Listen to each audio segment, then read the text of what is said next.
अब भारत को बनना है 2047 तक विकसित, पर उसके लिए चाहिए 9% की ग्रोथ रेट, और अभी चल रहा है 6.5। अब 9 तक पहुंचने में तो बहुत ग्रोथ करनी पड़ेगी, पर अकेला भारत क्या कर सकता है? पूरी दुनिया में वो ग्रोथ दिखनी चाहिए, पर उसके लिए पूरी दुनिया में शांति और स्थायित्व होना चाहिए। यूक्रेन और रशिया अलग लगे हुए हैं, इजराइल और ईरान अलग लगे हुए हैं, भारत और चीन अभी चिपट ही गया था। तो निश्चित तौर पर पूरी दुनिया में अगर कहीं अशांति होगी तो उसका इम्पैक्ट भारत पर भी होगा, और भारत ने जो लक्ष्य रखा है वो पूरा नहीं हो पाएगा। तो भारत को निश्चित तौर पर इसमें इंटरफेयर करने की जरूरत है, क्योंकि इस प्रकार के युद्धों से, घटनाओं से भारत का लक्ष्य भी प्रभावित हो रहा है। और भारत ने इस प्रकार के युद्धों में सीधा कोई स्टैंड नहीं लिया है, उसने निष्पक्षता का निर्णय लिया है कि ना हम इनके साथ हैं ना उनके साथ हैं। भारत की जनता इजराइल के साथ है, ईरान का विरोध कर रही है, लेकिन भारत सरकार ईरान के साथ भी खड़ी हुई दिख रही है, क्योंकि भारत और ईरान के बहुत पुराने संबंध हैं, हमारा इन्वेस्टमेंट है ईरान में, लेकिन इजराइल हमको हथियार सप्लाई कर रहा है। तो दोनों ही देशों से हमारे अच्छे संबंध हैं, वो संबंध खराब ना हो, इस चक्कर में हमने कोई स्टैंड नहीं लिया है। और ऐसी स्थिति में स्टैंड लेना बहुत जरूरी था।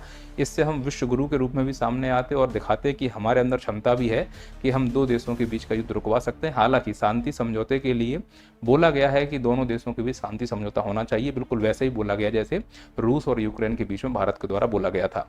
हालांकि विश्व के सभी देश चाहते हैं कि इस पूरी दुनिया में शांति बनी रहे, जिससे कि आर्थिक विकास किया जा सके। कूटनीतिक और रणनीतिक हिस्से के जरिए इस कार्यक्रम को रोकने का प्रयास किया जा रहा है, शांति बहाल करने की कोशिश की जा रही है।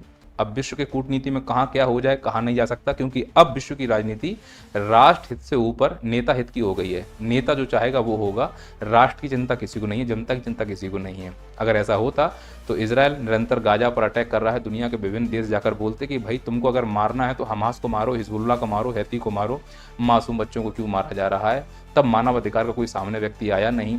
इस बात को समझने की जरूरत है कि जो ये परमाणु हथियार हो रहे हैं, यह केवल पैसे कमाने का एक जरिया है और अपनी शक्ति प्रदर्शन करने का एक जरिया है। इसमें राष्ट्र हित के नाम पर नेता अपने हित साध रहे हैं, और इसमें हम सब लोग शामिल हैं, चाहे इसके समर्थन में हो चाहे इसके विरोध में। हम कहीं ना कहीं प्रत्यक्ष या अप्रत्यक्ष रूप से इस युद्ध का हिस्सा हैं। पर ऐसा नहीं कि केवल सुरक्षा की दृष्टि से यह कार्यक्रम खतरनाक हो सकता है, अर्थव्यवस्था की दृष्टि से यह कार्यक्रम खतरनाक हो सकता है। और हार्मुज की जल संधि को ईरान की संसद में यह पास कराना कि बंद कर दिया जाए, बड़ा खतरनाक था। हालांकि ऐसा नहीं हो पाया। अगर होता तो निश्चित तौर पर अंतर्राष्ट्रीय स्तर पर तेल की कीमतें बिगड़ती, और अगर तेल की कीमतें बिगड़ती तो उसमें सबसे ज़्यादा प्रभावित भारत होता, क्योंकि भारत में पहले से ही तेल की कीमतें ज़्यादा हैं। और तेल कीमतों के अलावा कई प्रकार के पूरी दुनिया में एक दूसरे के ऊपर आर्थिक प्रबंध लगाए जा रहे हैं, जिससे अर्थव्यवस्था को नकारात्मक रूप से नुकसान हो रहा है। साथ ही साथ आपूर्ति श्रृंखला निश्चित रूप से प्रभावित हो रही है। पर इसके बाद भी अगर कोई उथल पुथल होती है तो उसकी जानकारी भी यूट्यूब के माध्यम से आपको दे दी जाएगी। मिलते हैं अगले वीडियो में। जय हिंद, जय भारत।